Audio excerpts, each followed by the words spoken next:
Hey there, BookTube. My name is Noah. First video. I've been lurking around BookTube for a while. Found some amazing BookTubers finally. After a year of sifting through different videos, so now found Steve Donahue. What an amazing collection you have, brother, and thank you for all the great videos. Richardson Reads, Todd the Librarian, you guys. There's so many though. I can't even say, but I'll shout out to them as it comes. Some of my favorite, guilty pleasure is Murphy Napier. You rock. You do great videos, and Paperback Dreams. You're hilarious. Okay, I laugh and laugh and laugh and laugh every time you read, stuff that I would never read, and that also that you love to read and love to hate. So thank you for all the good videos, guys. And I figured I'd start off my BookTube, my own BookTube channel with a BookTube tag. This is the favorite authors tag. This was tough to do, but it was intriguing from the start. I watched a lot of videos of people picking their favorites, and I just kind of started thinking, what is my favorite authors, And so I've narrowed it down, and I'm going to share some wonderful additions that I have, and let's get to it. Maybe an introduction video next. We'll see how that goes. It would just make too much sense to do an introduction video right off the bat, I guess. So I've learned a lot from you guys. So how we have this set up, and I hope that you allow my creative license with this. We have 5 of your favorite authors, 5, your top 5, and then we have 4 maybes. Now I took that as to mean 4 authors that might be your favorite author, might not be your favorite authors, might be your top 5, might not be your top 5. 4 authors that were weaving in the top 5 area. So actually, I kind of took it as a top 9, but the 4 maybes are definitely secondary to the top 5. And then the 6 not quites, that's going to be 6 authors that actually I love, but don't quite make it to that desert island, author status. So I hope that you enjoy this, and let's get to it. So my number 15, I guess it is, the first not quite favorite author is Neil Gaiman. Now, Neil Gaiman wrote a book that everybody has heard of now, called American Gods. This is the Barnes & Noble edition. I read American Gods a long time ago off of a recommendation from a friend, and just was floored. I love it. It's an amazing work. You'll never guess it. This book club, this Barnes & Noble edition is actually really cool. Got the cool end papers here, and gilded edges. So I love it. I loved Sandman back in the day. That was my first thing that I came in contact with Neil Gaiman. And then Mirror Mask is a great movie. But Neil Gaiman, like in Mirror Mask and other things, kind of falls short sometimes. I think that I fall short in his storytelling. So he's on the not quite, even though American Gods is perfect. I mean, it's a great read. So I recommend it. And my number 14, Robert Heinlein. So Heinlein is a science fiction author. I'm sure most of you know, and I pulled out a couple of my favorites. Moon is a Harsh Mistress. Job or Job, Comedy of Justice. It's a great book. I got turned on to Heinlein back in the day from a friend, another friend, that turned me on to Time is what is it? Time Enough for Love, and that is Lazarus Long is a character in Heinlein's books that actually is the longest living human being on the face of the planet, but in the entire universe, since the human race has now expanded to multiple worlds and world systems. So they find him. They finally get Lazarus Long, this guy that has the genetics to live for the longest, and then they imprison him basically and force him to tell his story, and it's a great story. So I recommend that. It's a good read, and anything by Heinlein actually. His short stories are great. He was really ahead of his time. Enough said. All right. Number 13, Michael Ende. Now you'll know Michael Ende from The Never-Ending Story. He wrote the book that got adapted into the wonderful movie The Never-Ending Story. It's just masterful. But one of my favorites, and I have it, my dust jacket is actually on another book because my daughter, Taylor, was reading this one. So I took the dust jacket off of it so that she could read it without damaging the jacket at all. And then when she's done, I'll put it back in its spot. So Momo is one of my favorites of all time. Michael Ende is an amazing epic, kind of storyteller, and just experience anything. I have Night of Wishes, and a lot other stuff that definitely recommend anything though. The next on my not quite is Frank Herbert. Frank Herbert, you can tell I love sci-fi, but I love a lot of stuff. Frank Herbert is one of the masters. Frank Herbert is on my not quite, simply on the power of his Dune series. So I grabbed my copy of God Emperor of Dune. There's Frank Herbert right there. And if you haven't experienced the series, the Dune series, I recommend you read it. I actually found Steve Donahue on the Dune series read, just seeing him reading through Heretics of Dune.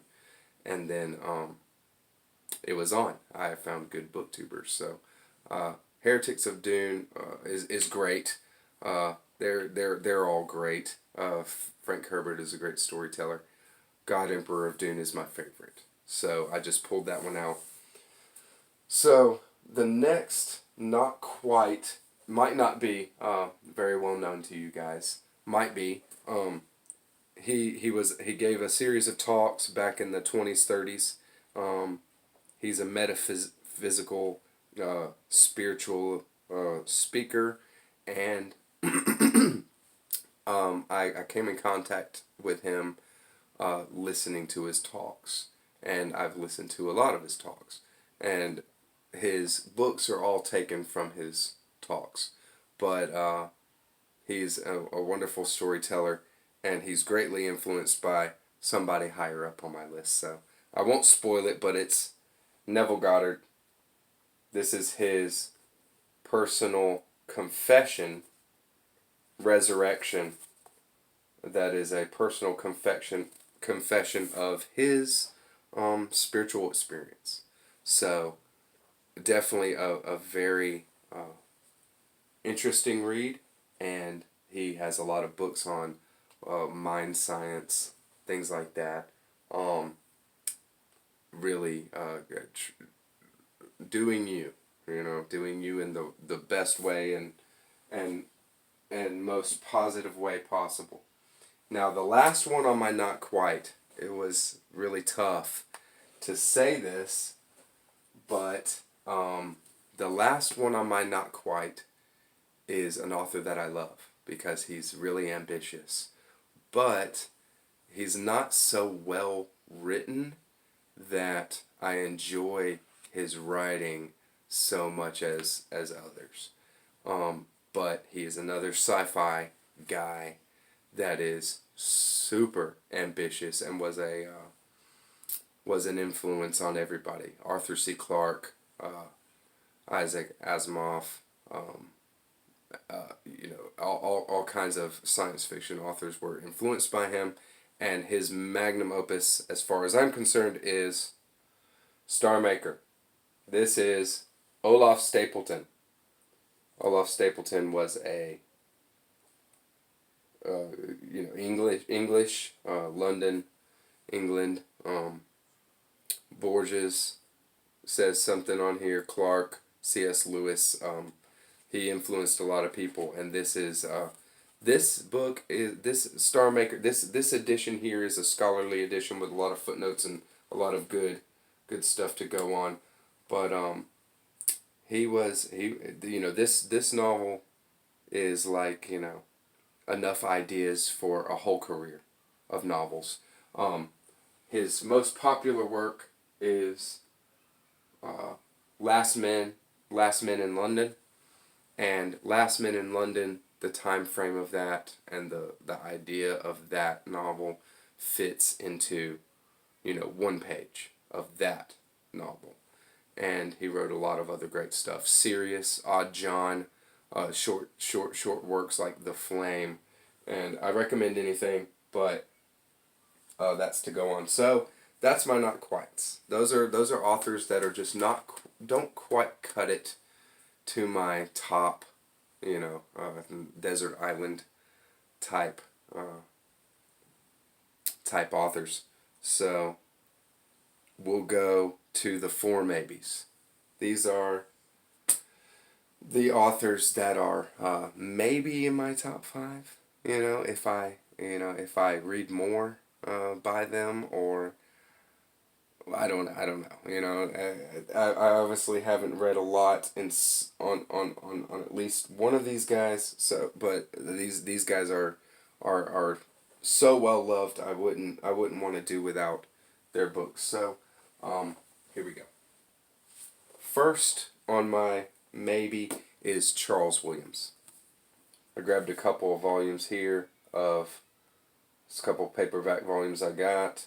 Charles Williams was a member of a writing group in England called the Inklings, and the Inklings included J.R.R. Tolkien and C.S. Lewis, and they were all contemporaries. They all wrote together. Owen Barfield was part of it, and I don't have a copy on hand of the first novel that I read by him, which is War in Heaven. Now, War in Heaven is an amazing work. It's breathless. If you want a high energy, fast paced run of a novel, and they're short novels. You saw novellas. War in Heaven, for sure. Now, War in Heaven is great. The one Descent into Hell is great. It's so just otherworldly. This guy had an amazing imagination. It's spiritualism, but also mixed with the occult. And then he did a book that actually is about the Terra, called The Greater Trumps. But there is some writing in that book that is just will take your breath away. War in Heaven will take your breath away throughout the whole thing. It's just a breathless novel. So I can't recommend it enough. I love Charles Williams. And thanks for that. So done. Read them. So my next maybe, who might be in my top five, but but I can't, there's just too many good ones, is Philip K. Dick. I grabbed Ubik. Ubik's a great one. Ubik's a standard form. Ubik is fun. Ubik is great ideas. Ubik has ideas. He could have wrote 2 or 3 novels with different ideas he touches in Ubik. But Philip K. Dick was like that, an idea man, and not very well written. He's not a high level writer, but I enjoy him. He's one of my favorite authors ever. Just in sheer imagination, his imagination is off the charts. Ubik is an amazing read, and his last 3 novels are he did Scanner Darkly, of course, and Do Androids Dream of Electric Sheep, so Blade Runner. So he's in the popular culture. There's Man in the High Castle now, but his last 3 novels are a real treat. That is Valus, The Divine Invasion, and then The Transmigration of Timothy Archer. Now, I didn't really, love The Transmigration of Timothy Archer. It was very un-sci-fi, for Philip K. Dick. So I wasn't, invested in it like that. I had to finish the trilogy. But Valus is a great, delving into whether or not you're crazy. Delving into paranoia. And then there's The Divine Invasion, which is just an amazing work. But, Philip K. Dick. Alright, everybody knows Philip K. Dick. Alright, so next on my 4 maybe, so we're getting there, is St. John of the Cross. I love spiritual books. I love wisdom literature, and a lot of what I read is spiritual texts. So I had to forego all that in this tag because, who's the author? God, the infinite, wisdom that is actually ultimately under everything here. So I can't. I'll cite, God as my ultimate, transcendent, number one of authors. But as far as authors of spiritual texts, I thought, that the highest there is St. John of the Cross. So we have the Spiritual Canticle and the Flame of Love. They're both great. They're spiritual, mystical poetry, and it is beautifully written. It's a treasure. There is The Dark Night of the Soul is a wonderful read, and different than these that are love driven. So I wanted to just give you a little taste of something different with it too. But St. John of the Cross, you can't go wrong. If you want some beautiful poetry, if you like metaphorical and just deep stuff, go for it. The last on my maybes, and only a maybe because of how little I've read.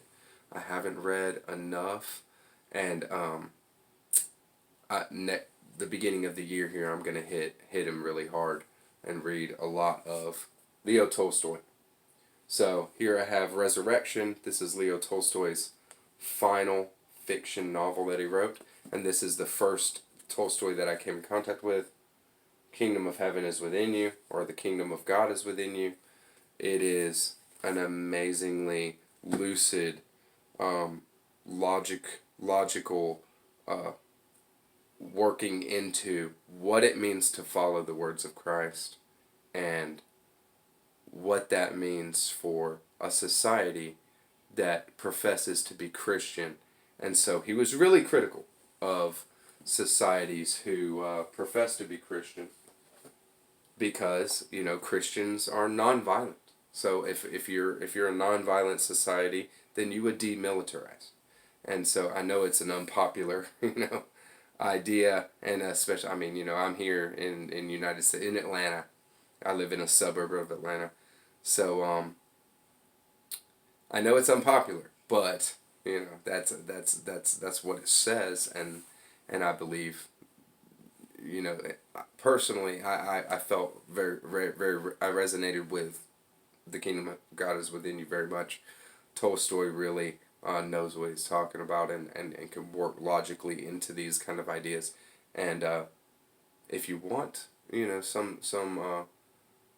to kind of understand a little bit more of what Tolstoy believed in the later parts of his life, what I believe, and The Kingdom of God is Within You is exactly where you need to be.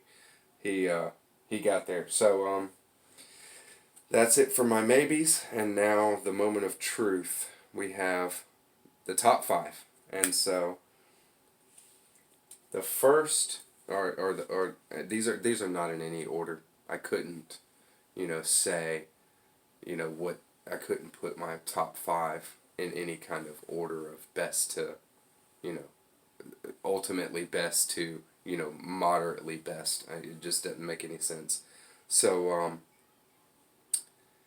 these are not going to be in any order at all. So first off, top author is Ursula K. Le Guin. We have the Wizard of Earthsea trilogy. These are old. I got these when I was a kid. You see, Tombs of Aten is coverless. They've been well loved. Wizard of Earthsea here has been taped together. But I have other copies. I just grabbed these 3 to share on the video. Ursula Le Guin is a master, a complete master. There's so many amazing works I would recommend getting into. That was my first experience with her. A Wizard of Earthsea is fantastic. Imagine, Harry Potter, in a much more realistic world, by a much more imaginative, amazing writer, and that's what I experienced when I was a kid. It was way before Harry Potter had come out. So, but it is that kind of style of a story. There's a wizard school, and this boy, is just born with the gift of magic, and can do it very well, so much. So I recommend it. Other than that, you just can't go wrong. Pick up a collection of her short stories. You won't be disappointed. And then there's just too many wonderful novels by her. So second on my top 5 is Thomas Pynchon. All right, I love Thomas Pynchon. Gravity's Rainbow is just what a slug. It's like at some points you're feeling like you just want to end it all right now. It's so large, complex, trudging at times, but ultimately a wonderful payoff, I think. And Thomas Pynchon is kind of anticlimactic sometimes. Anticlimactic a lot of times, and but it doesn't take away from him being a great writer. I've read so much by him. Bleeding Edge I have not finished, and I think it's because I don't want it to be over. I don't want to have read all of Pynchon. You know what I mean? I want some more to hold on to. So maybe when he comes out with another novel, I'll finish it, or I'll just finish it this next year. But Vineland is amazing. I love it. So imaginative. Inherent Vice was just made into a movie by Paul Thomas Anderson. I love P.T. Anderson's films as well, but for him to do a Pynchon novel, that's just the bee's knees for me. So we got Vineland. Inherent Vice is great. The Crying of Lot 49 is the most accessible just because of its size. Gravity's Rainbow won an amazing prize. I have not read Mason and Dixon, and there's a wonderful booktuber I found, Leaf by Leaf. Shout out.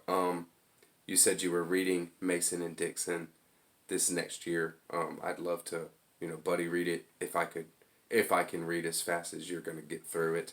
But we'll see. You know, I read pretty fast, but I love to take my time with good stuff. So, moving on. Number 3 in my top 5 is William Blake. I love William Blake.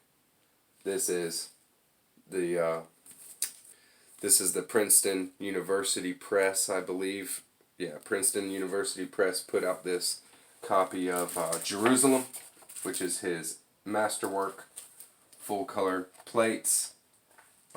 It's amazing, and the text is after this. You can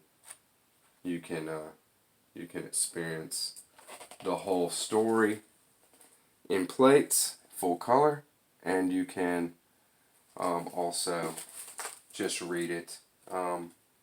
William Blake was a master, complete master of art, and a complete master of the word. So this is Milton's Paradise Lost, actually illustrated by William Blake. So I pulled it out. This is the Folio Society.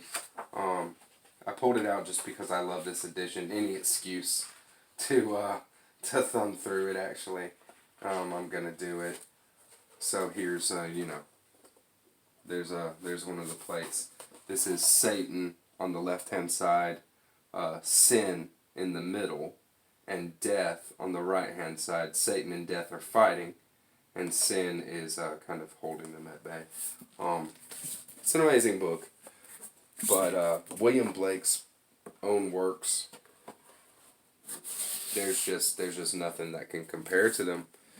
He developed his own mythology. He developed his own legend, and he wrote in such a beautiful way.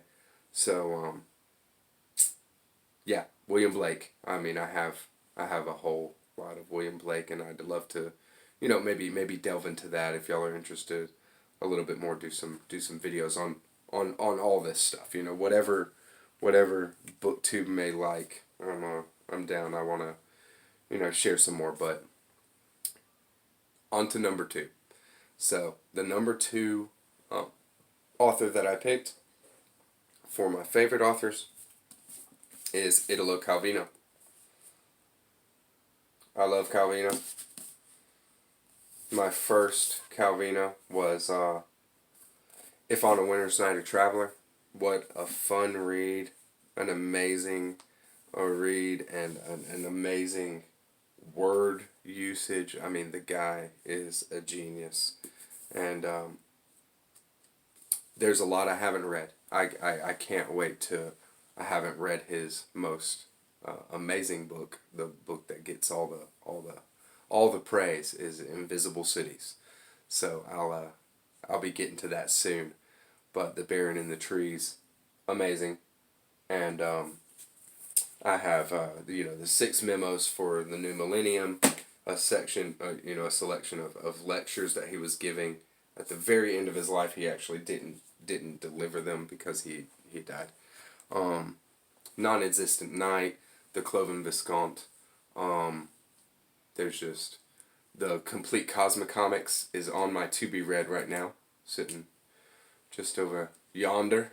And then yeah, I can't wait to read more Calvino. I haven't read near his entire